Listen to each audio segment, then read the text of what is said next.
Beaucoup de croyants prient, jeûnent, chantent et restent pourtant face à un ciel silencieux. Ils cherchent une faute extérieure, une attaque invisible, un manque de foi. Mais et si la vraie cause était enfouie plus profondément? Et si le silence de Dieu n'était pas un refus, mais un signal? Peu savent que la Bible révèle un ordre précis entre le corps, l'âme et l'esprit, et que depuis Éden, cet ordre est brisé. La plupart pensent que par l'effort, répéter des versets ou multiplier les disciplines spirituelles suffit pour toucher le cœur de Dieu. Pourtant, Jésus lui-même a dit que le Père cherche des adorateurs en esprit et en vérité, pas seulement en parole ou en geste. Lorsque cet alignement intérieur est perdu, la voix de Dieu semble s'éloigner, même si nous crions. Ce message n'est pas une théorie, il touche la vie quotidienne. Il explique pourquoi certaines prières restent au plafond, pourquoi certains jeûnes épuisent sans apporter de réponse, pourquoi même les plus fervents peuvent se sentir abandonnés. Ce n'est pas un manque d'amour de la part de Dieu, mais une invitation à restaurer ce que le péché a désordonné. Car lorsque l'esprit reprend sa place, que l'âme apprend à se soumettre et que le corps se met au service, quelque chose change. La fréquence divine devient claire. Les réponses cessent d'être rares et la communion redevient naturelle. Et cette restauration, vous pouvez la vivre dès maintenant. Dans les minutes qui viennent, nous allons suivre un chemin précis, comprendre le désordre, voir comment il s'est installé, apprendre à le renverser. Nous entrerons dans des récits bibliques, des images puissantes et même des témoignages réels, car il y a un fil rouge qui relie tout. Là où Dieu habite, il parle. Et son trône n'est pas dans les émotions instables, mais dans votre esprit.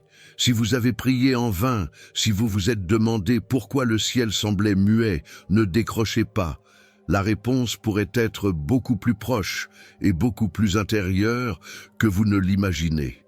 Il y a des prières qui ressemblent à un souffle retenu. Elles quittent les lèvres, mais s'éteignent avant d'avoir trouvé le ciel. Comme si la voix montait, mais que le cœur restait cloué au sol. Paul disait que nous pouvons prier avec l'esprit ou avec l'intelligence, mais que l'essentiel est d'être habité de Dieu. Pourtant, combien se contentent d'un murmure mécanique, oubliant que la prière n'est pas un texte récité, mais un feu intérieur. C'est comme frapper à une porte sans vraiment vouloir entrer. Les mots sortent, mais l'âme reste ailleurs, préoccupée, fatiguée, hésitante. Dans ces moments, le corps peut sembler pieux, mains jointes, regard baissé, mais l'esprit, lui, dort. Et quand l'esprit dort, la prière devient un écho creux. Jésus avertit que le Père cherche des adorateurs, en esprit et en vérité, pas seulement en apparence. Prenez l'exemple d'un homme qui chaque matin prononce les mêmes phrases depuis 20 ans. Ses lèvres savent le chemin, mais son cœur s'est habitué au silence. Il parle à Dieu comme on parle à un souvenir. Rien ne bouge, ni en lui, ni autour de lui. Ce n'est pas que Dieu ne l'entende pas, c'est que sa prière n'a plus de vie pour monter. Il y a aussi ceux qui, en détresse, crient de tout leur corps, mais gardent l'âme fermée comme une forteresse. Ils veulent une réponse rapide, un signe visible, mais pas un changement intérieur.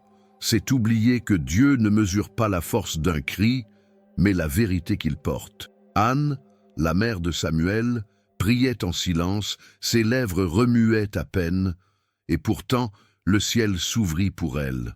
Quand l'âme doute, même la voix la plus forte devient un murmure inutile.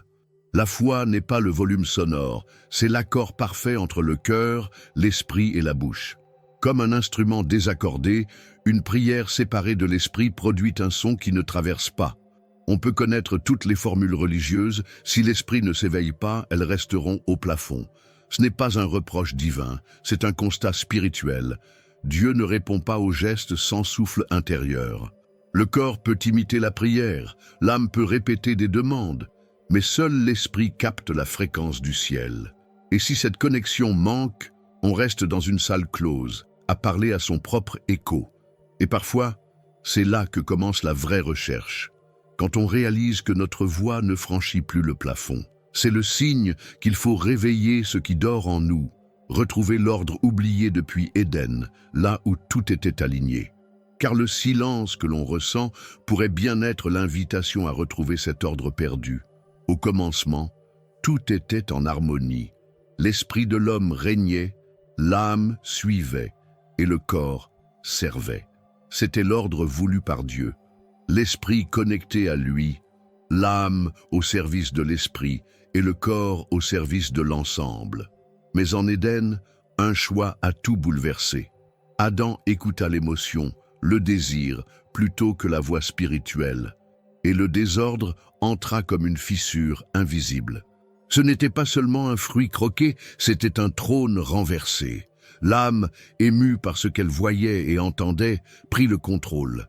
L'esprit, qui jusque-là recevait la lumière directe de Dieu, se retrouva relégué au silence. Depuis ce jour, chaque être humain naît avec cet ordre inversé. Les émotions devant, la communion avec Dieu derrière. C'est le chaos intérieur devenu héritage. Pensez à un roi déposé de son trône, obligé de vivre comme un simple serviteur dans son propre palais. Voilà ce qui est arrivé à l'esprit de l'homme.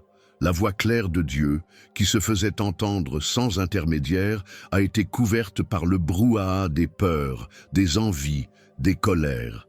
Et l'homme a commencé à marcher guidé par ce qu'il ressentait, plutôt que par ce qui est vrai. Depuis Éden, cette fracture se manifeste partout. Un croyant peut connaître les Écritures et pourtant agir selon son humeur du jour. Une mère peut prier avec amour, mais laisser la peur dicter ses choix pour ses enfants. Un pasteur peut prêcher avec éloquence, tout en laissant l'orgueil ou la fatigue influencer ses décisions. Voilà le désordre qui s'est installé depuis le jardin. La Bible montre que cette inversion rend l'homme vulnérable. Quand l'âme dirige, elle se laisse séduire par ce qui brille, par ce qui flatte. Ève vit que le fruit était beau, agréable à regarder et bon à manger. Mais ce que l'âme trouve agréable n'est pas toujours ce que l'esprit approuve. Et c'est dans ce décalage que le tentateur trouve son chemin. Pourtant, Dieu n'a pas abandonné son projet initial. Il a envoyé Jésus, l'homme parfait, pour nous montrer la restauration de l'ordre perdu. Dans le désert, face aux tentations, Jésus n'a pas laissé l'âme commander. Il a répondu avec l'esprit en citant la parole, en restant aligné au Père. C'est ce modèle que nous devons retrouver pour rétablir la paix intérieure.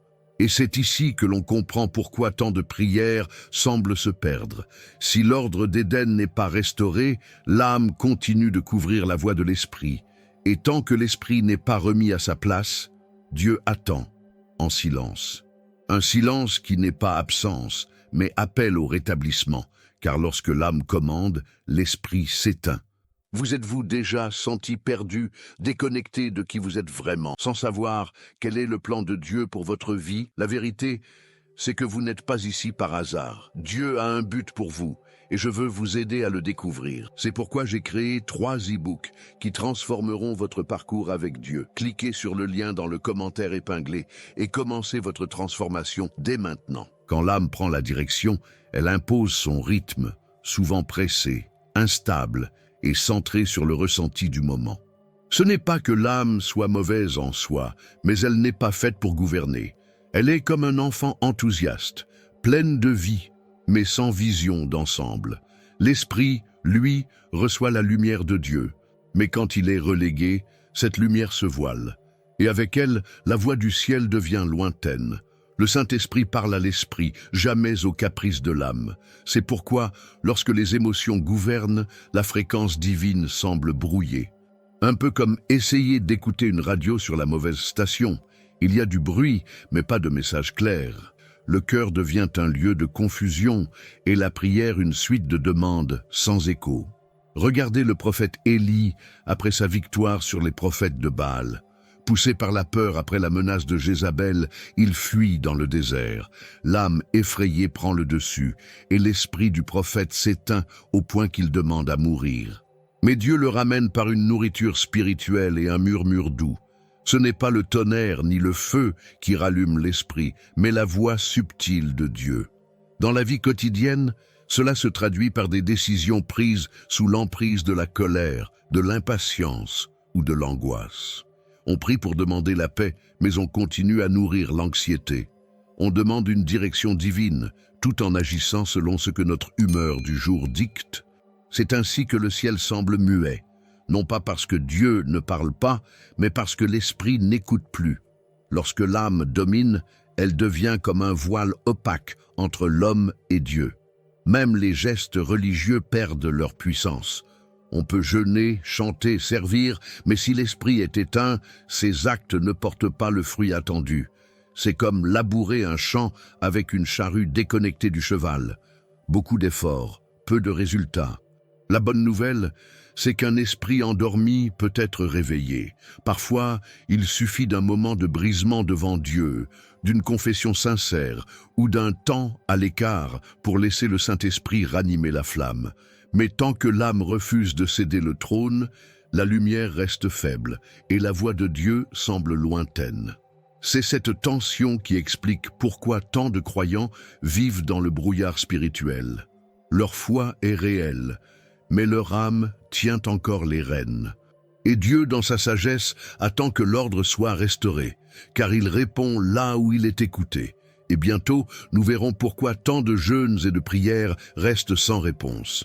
Le contenu vous a plu et il a fait une différence pour vous? Cliquez sur « Merci » et soutenez notre travail. Beaucoup se demandent pourquoi, malgré des heures de prière et de jeûne, le ciel reste silencieux. Ils pensent qu'en multipliant les efforts extérieurs, Dieu finira par répondre. Mais la réalité spirituelle est plus subtile. Dieu parle à l'esprit, pas à la chair. Et si l'esprit n'est pas aligné, toutes les disciplines extérieures ressemblent à une harpe désaccordée. Le son existe, mais il ne touche pas le cœur du roi. Dans les Écritures, on voit des hommes et des femmes qui jeûnaient avec un cœur juste, et d'autres qui le faisaient pour être vus. Jésus lui-même avertit que le Père regarde l'intention avant l'action. On peut se priver de nourriture, et pourtant nourrir l'orgueil ou la colère. On peut passer des nuits à prier et pourtant refuser de pardonner. Alors, pourquoi attendre que le ciel confirme ce que notre cœur nie? Imaginez un musicien qui, avant un concert, polit son instrument, ajuste son costume, mais oublie d'accorder ses cordes. Il peut jouer avec passion, mais le son restera faux. Ainsi en est-il de la vie spirituelle. Le jeûne et la prière sont puissants, mais seulement quand l'esprit est en harmonie avec Dieu. Sinon, ce ne sont que des rituels qui montent et retombent aussitôt. Le prophète Ésaïe transmet un message fort à ce sujet. Le jeûne que Dieu agrée, c'est briser les chaînes de la méchanceté, libérer les opprimés, partager son pain avec l'affamé.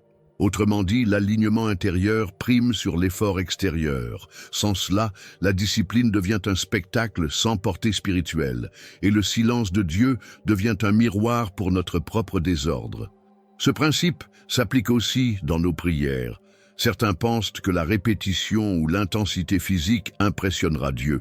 Mais Jésus enseigne que le Père sait ce dont nous avons besoin avant même que nous le demandions. Il n'est pas sourd. Il attend simplement que nous parlions de cœur à cœur, esprit à esprit. Là seulement, la communication devient claire. Dans la vie courante, cela explique pourquoi un croyant peut accumuler retraite spirituelle, veillée de prière et jeûne prolongé, et pourtant rester dans la confusion. L'alignement intérieur, la soumission de l'âme et l'éveil de l'esprit sont la clé. Sinon, les disciplines deviennent comme des tambours qui résonnent dans le vide. Et c'est ici qu'intervient une image puissante, le temple inversé. Quand l'ordre est renversé, le parvis, symbole du corps et des apparences, prend la place de l'autel. Et le Saint des Saints, là où Dieu parle, reste abandonné. C'est ce que nous allons explorer maintenant. Dans le tabernacle de Moïse, tout commençait à l'intérieur. La présence de Dieu reposait dans le Saint des Saints, puis se manifestait vers l'extérieur. Mais aujourd'hui, beaucoup vivent l'inverse. Ils soignent le parvis, le corps, l'apparence, et délaissent l'intérieur où Dieu attend. C'est un temple inversé, où l'autel est déplacé et la gloire reléguée derrière les murs. Quand le parvis devient autel, la vie spirituelle se réduit à ce qui est visible, belles paroles, gestes pieux, images impeccables. Mais le Saint des Saints, l'Esprit en communion avec Dieu, reste vide. Et comme dans le temple de Jérusalem avant sa destruction, il ne reste qu'une façade sans présence. Les rituels continuent, mais la voix du Seigneur ne résonne plus. Pensez à un foyer où toutes les pièces sont décorées, sauf la chambre principale, laissée à l'abandon. Les invités sont impressionnés, mais le cœur de la maison est froid. Ainsi en est-il de beaucoup de vies spirituelles. Tout semble en ordre dehors, mais à l'intérieur, là où Dieu veut résider, la poussière s'accumule. Et tôt ou tard, ce vide se fait sentir. Dans l'Ancien Testament, la gloire de Dieu quittant le temple est une image tragique. Ézéchiel vit la nuée s'élever et partir, laissant le lieu saint désert. Aujourd'hui, cela arrive dans des vies où le centre spirituel est déserté. On s'agite dans le parvis, on chante, on sert, mais sans présence réelle. C'est une activité intense pour un autel vide. Le temple inversé se manifeste aussi dans nos priorités. On s'épuise à régler ce qui est visible, relations, finances, réputation, en oubliant que tout commence dans le lieu secret. Jésus disait, « Quand tu pries, entre dans ta chambre, ferme la porte et prie ton Père qui est là dans le secret. » Le parvis ne peut donner ce que seul le Saint des Saints contient. Restaurer l'ordre du temple, c'est remettre l'esprit à sa place de gouverneur, l'âme comme servante et le corps comme instrument. Alors, la présence de Dieu remplit l'intérieur et tout l'extérieur en est transformé. Le flux revient dans le bon sens, de l'Esprit de Dieu vers l'homme, puis de l'homme vers le monde. Mais tant que cet ordre n'est pas rétabli, il y a un danger silencieux. L'âme peut s'installer dans une fausse paix, un confort trompeur qui masque la perte de l'essentiel. Et c'est ce que nous allons voir maintenant. Il existe un silence qui n'est pas celui de Dieu, mais celui d'une âme endormie. Une tranquillité trompeuse qui donne l'impression que tout va bien, alors que l'esprit a cessé de lutter. Ce n'est pas la paix qui vient de l'Esprit Saint, mais une absence de combat. On se contente de routines religieuses, d'habitudes bien ancrées, et on confond immobilité et repos spirituel. Cette fausse paix est comme un lac lisse en surface, mais stagnant en profondeur. Rien ne bouge, rien ne circule. L'âme, satisfaite de son confort, ne cherche plus à être transformée. Elle fuit l'examen intérieur, évite les confrontations avec la vérité. Et comme Dieu respecte notre liberté, il se tait, non par jugement, mais pour nous révéler notre état. La Bible avertit contre cette illusion. Dans l'Apocalypse, l'église de Laodicée se croyait riche et comblée, ne manquant de rien. Mais le Seigneur lui dit, « Tu es malheureux, misérable, pauvre, aveugle et nu. » Voilà le danger. Se croire en sécurité spirituelle alors que l'esprit est éteint, la communion rompue et la présence de Dieu absente. On retrouve cette attitude dans la vie quotidienne. Un croyant qui, après une blessure ou une déception, décide inconsciemment de se mettre en veille. Il continue à aller à l'église, à servir, mais son cœur s'est fermé aux remises en question. Les prières sont automatiques, les chants deviennent des habitudes. L'âme s'installe, l'esprit se tait. Et plus cette situation dure, plus elle semble normale. L'absence de réponse divine est interprétée comme « Dieu approuve ce que je fais ». Mais le silence n'est pas toujours approbation. Il est souvent un diagnostic, comme un médecin qui laisse le patient réaliser par lui-même qu'il a besoin de soins. Dieu attend que l'âme cède à nouveau la place à l'esprit. Pour briser cette fausse paix, il faut accepter l'inconfort d'une véritable rencontre avec Dieu. Ce n'est pas toujours agréable. Cela peut impliquer des repentances profondes, la rupture avec certaines habitudes ou le pardon accordé à ceux qui nous ont blessés. Mais c'est dans ce brisement que l'esprit se réveille et que la voix du ciel reprend. Et parfois, ce réveil se produit de façon inattendue, comme dans l'histoire d'un intercesseur qui priait pour tous, mais n'entendait plus Dieu, jusqu'au jour où un rêve vint lui montrer l'état de son temple intérieur.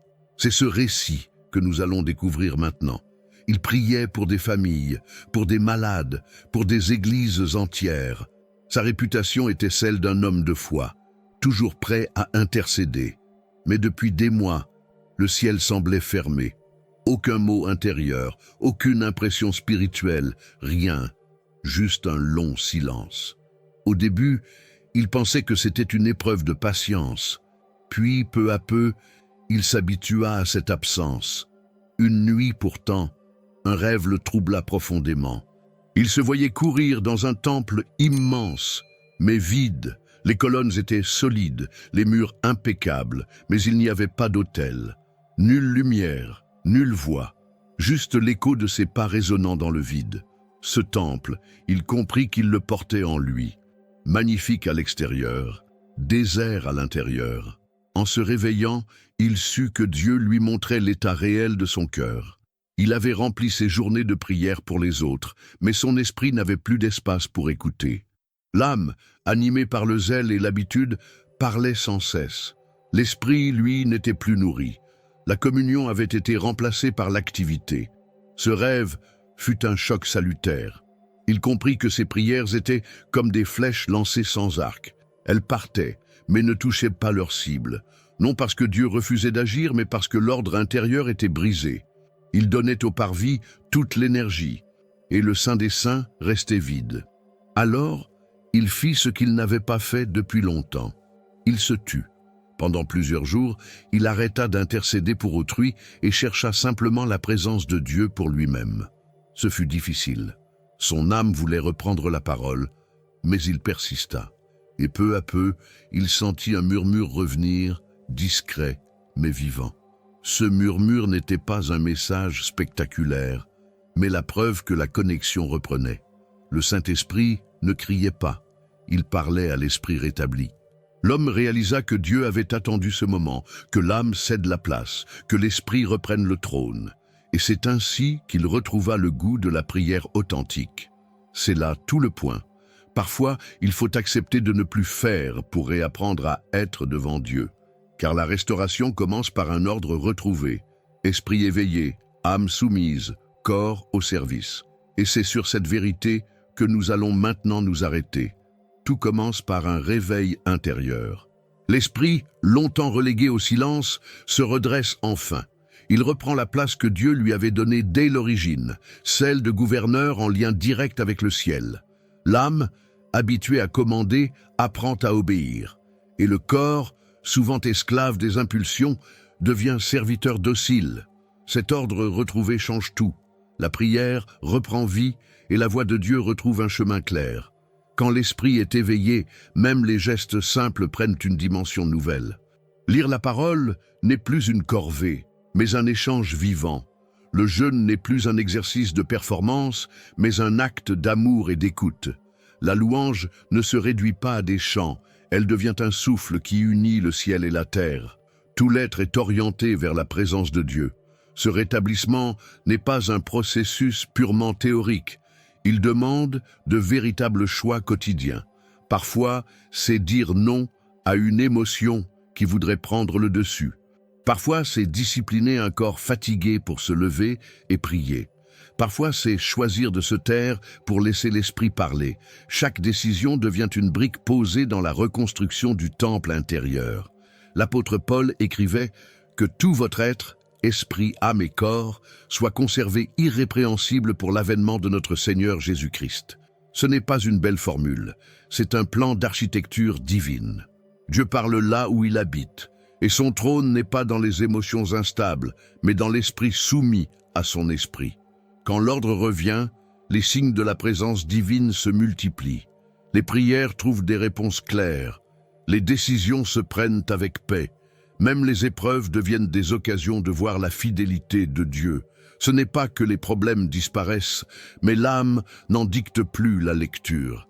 C'est l'esprit, éclairé par Dieu, qui interprète chaque circonstance. Et plus cet ordre s'installe, plus le silence de Dieu disparaît. Ou plutôt, il change de nature. Il ne devient plus inquiétant, mais paisible. Comme un père qui marche à côté de son enfant, parfois sans parler, mais dont la présence est évidente. Ce silence-là est une communion, pas une distance. C'est ainsi que le chemin s'achève, ou plutôt qu'il recommence. Car un esprit éveillé, une âme soumise et un corps au service, c'est la base d'une marche quotidienne où Dieu peut parler, guider et corriger.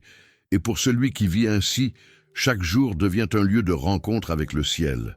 Vous avez vu comment, depuis Éden, L'ordre entre corps, âme et esprit a été renversé. Et comment ce désordre peut étouffer la voix de Dieu? Ce n'est pas un simple concept théologique, c'est la clé de toute vie spirituelle vivante. Si l'âme dirige, l'esprit s'éteint. Si le corps mène la danse, la communion se rompt. Mais lorsque l'esprit est éveillé, l'âme soumise et le corps au service, le ciel s'ouvre à nouveau. Alors, que ferez-vous de ce que vous avez entendu aujourd'hui? Continuerez-vous à vivre dans un temple inversé ou restaurerez-vous l'autel intérieur?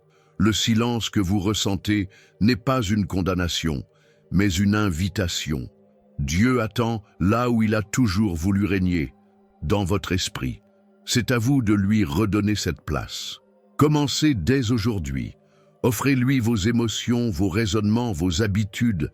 Laissez le Saint-Esprit vous montrer ce qui doit être renversé et ce qui doit être reconstruit. Vous verrez alors que même dans le silence apparent, sa présence deviendra tangible. Et chaque jour sera une rencontre, non un effort. Si ce message a touché votre cœur, je vous invite à continuer ce chemin avec nous. Abonnez-vous à la chaîne, activez les notifications et marchez ensemble dans la restauration que Dieu prépare. Car si vous êtes encore en vie, c'est que son plan n'est pas terminé.